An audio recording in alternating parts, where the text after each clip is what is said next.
This one will be a tough love episode, but if you're here to grow, you're in the right place, because I'm essentially sharing the number one lesson that I've learned coaching adults my whole adult life, essentially from the day I graduated from secondary school up until now, and helping them lose more body fat, grow more muscle, and tone up, and essentially feel confident in their own skin. So if I had to bump it down to one single aspect, the pattern that I see, right, with the women approaching me these days, wanting to improve their blood sugar management and lose body weight, is that they say it's their diabetes holding them back, or in other cases, their gut, right? IBS issues, Hashimoto's, like thyroid conditions, hypothyroidism, you name it, or even something as straightforward as little time or little energy. But that is not the problem. What the problem is the mindset around it, the ownership that isn't there. And of course, there's exceptions of women doing everything in their power, being 100% consistent, but just not progressing. But in most cases, it's the mindset around the journey, the ownership, that is the main challenge. And I'm telling you in a second why that is the problem and how you can tell whether it's the problem. Next to the ownership, it's also the accountability, which of course to an extent go hand in hand, but also to an extent a lot of times denial, right? Because if you don't acknowledge that you have a problem, then how can you work on that? How can you really solve it? If part of you still tells yourself that it's not actually a problem, then that is going to be a problem, right? It will prevent you from making that a lifestyle change. And also prioritization, right? Which goes hand in hand with the others. So if someone, for example, tries something for a long time, never really takes ownership, and then goes on and stops and goes on again, and then, right, denying that there's a problem, then that will also lead to prioritizing other things. So these four aspects go hand in hand. But now let me elaborate on why that is the problem and how I can usually tell if that is a problem. So when it comes to not taking ownership, that is something that becomes obvious when you always tell yourself, or when I hear women talking with me about that, always talking about the external circumstances holding them back. So when you say, okay, I've had this issue for XYZ amount of time, right, for 10 years, 15 years, maybe just 5 years, and you keep on going back to the aspect and keep on telling yourself, oh, I can't stick with XYZ protocol because I don't have the time, because I don't have the energy, or because, right, you name it. You can choose it yourself, and then, right, it could be all kind of things, because I have too much stress. And it's also a very common problem, because nowadays in the fitness industry, we have these trends coming up all the time.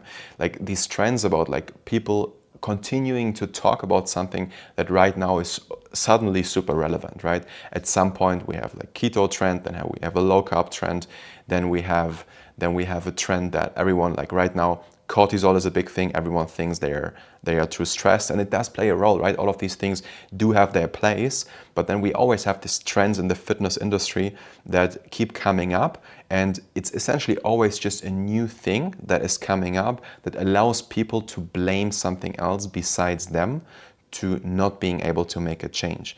And I'm not that type of coach that will tell you, oh, you just have to be disciplined, just have to push through, which this may sound like, but that's not the point, right? There's a fine line between these two things. You have to take full ownership and see yourself as the responsible person for what's happening and what's going on. But at the same time, there is, of course, still external factors influencing what you're doing. Hence, with the women with type 1 diabetes, like I have it myself, when I work with them, of course, we're looking at their blood sugar and making sure that they have a better time controlling it and getting a better A1C and time in range. But still, it's a fine line between blaming this thing and actually just acknowledging that it is there and making sure that you work around it. So when I blame my diabetes, every time I'm not consistent with something, I'm going to say it was because of the diabetes. XYZ thing didn't work because of the diabetes. And then I'm not taking ownership for it, right? And then I'm denying that I am the problem myself.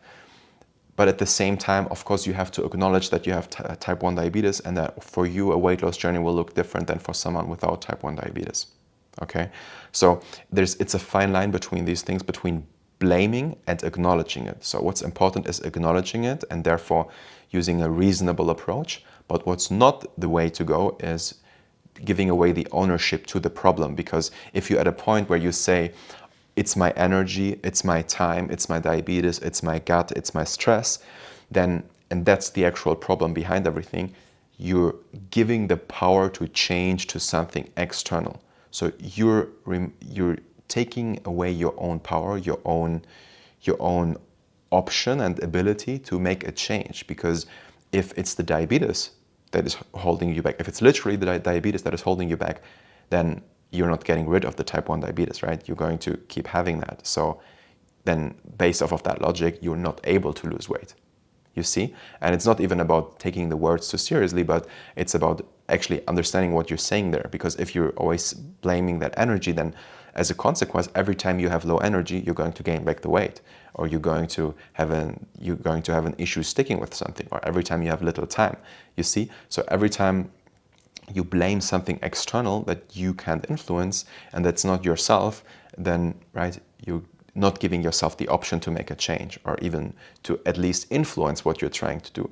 And that's the whole point of it, right? So you're doing the opposite of empowering yourself, okay? You're giving away the power to something else, and that's the big problem. So when I say that, when I say, hey, take the ownership, take accountability for it, don't deny it, then I don't say, just push through and be consistent with whatever you're trying to do. I'm just saying that take the accountability, take the responsibility to make that change, so that this can actually be done, and this can actually be a lifetime change.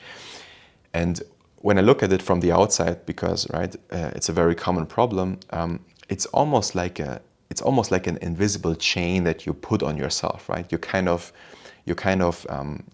keep yourself in this mindset prison where you're not allowing yourself to escape from, because it's a meta problem that will affect everything else. And it actually makes me think of this circus elephant analogy, if you know what that is, right? The circus elephants, which are of course kept in the circus against their will, because they don't want to do these kind of things in the beginning. As little baby elephants, they are being kept there with chains on their feet, right? So the chains force them to stay with the circus.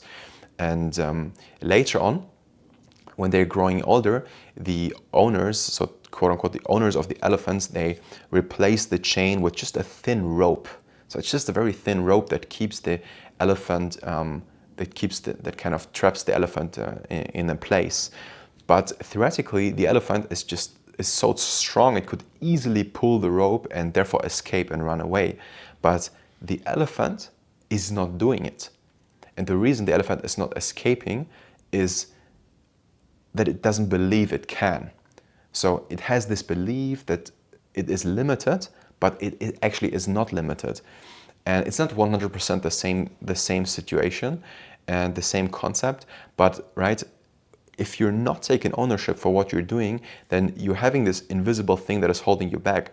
And if you just took ownership and would see yourself as the responsible person for it, and would blame yourself and look at what you could do yourself, then this would be more uncomfortable in the beginning, but then you could work on it, because now you have the power to change something, because then you start to acknowledge what's happening, and then you start to stop denying the actual problem.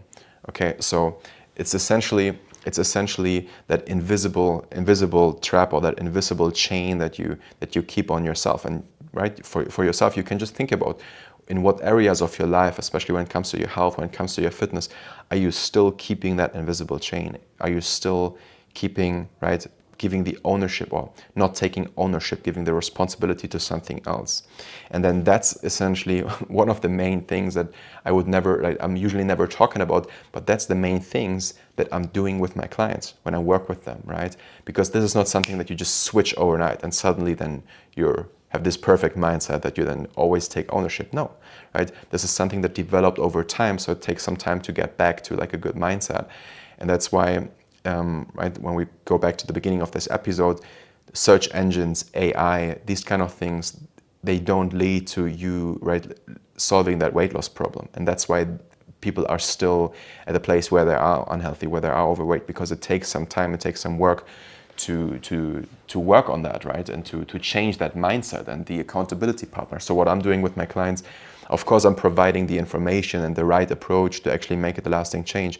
But the main work that is happening in my opinion, right, that also takes the main attention from me, because everyone is individual. And when I look at what I'm doing in terms of the food, the training, this is all also individual from client to client. But what takes the main work and what requires me to be fully present with my clients and actually care about them is challenging their mindset and understanding them on a deep level. Like, where are they coming from? How do they think of it? So I can keep bringing up these kind of things and keep on challenging them, so that they can go through this process of understanding it, working on it, going back to the old behavior, and me then always, right, giving them a kick in the butt and then saying, hey, remember where you're coming from, remember what you're here to do, right? This is something that sometimes we feel, oh, with motivation we're changing it, but no, it's like an actual belief that is there that we need to overcome, and that takes a time. Okay, so you can just think about yourself. Where are you still have this tiny rope that you could just easily escape from, and where are you unnecessarily maybe holding yourself back? Okay, and when I think about that exact thing in my own case, that's definitely something I did after my type 1 diabetes diagnosis. And it's not just the case for me with type 1 diabetes, but a lot of women that I work with and that I worked with in the past have had that issue, that especially in their teens, they were kind of denying the type 1 diabetes, not acknowledging it, and kind of ignoring the disease, and then, right, having really bad blood sugar levels, and even still suffering to this day from it. So this is something that happens a lot of times, and for me it also was, right, denying certain things, and then playing the victim and not really taking full ownership to what I was doing. Definitely something that I did in my teens, and definitely something that, as I said before, it's the case for all of my clients, whether it was in their youth, but still, right, we tend to blame other things because it makes it easier for us, because we're kind of telling ourselves that we're not responsible for it, and that we're not the one who is in charge to what's happening. Okay, so yeah, and right, for now, the main thing that you should be doing, like, ask yourself, what's the thing where you're still holding yourself back unnecessarily, where it's essentially just a little belief and a little mindset shift that would be needed for you to overcome certain goals, certain challenges. That, right, doesn't necessarily just need to be in health aspects, but even when it comes to business or when it comes to relationships, it's the same thing here, right? We have certain beliefs that hold us back, and certain, right, beliefs that then tend to us not taking full ownership, or even denying certain things. Okay, so yeah, what's your steel chain after all? That's really actually just a rope that you could easily work on yourself. Okay, so yeah, take some time to reflect on that.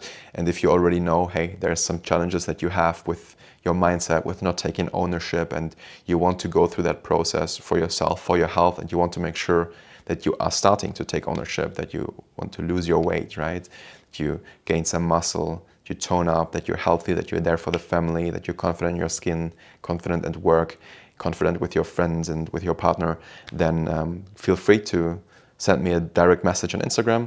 Just say reset in the message, and I can check if I can help, if our process can work for you. And otherwise, see you in the next episode.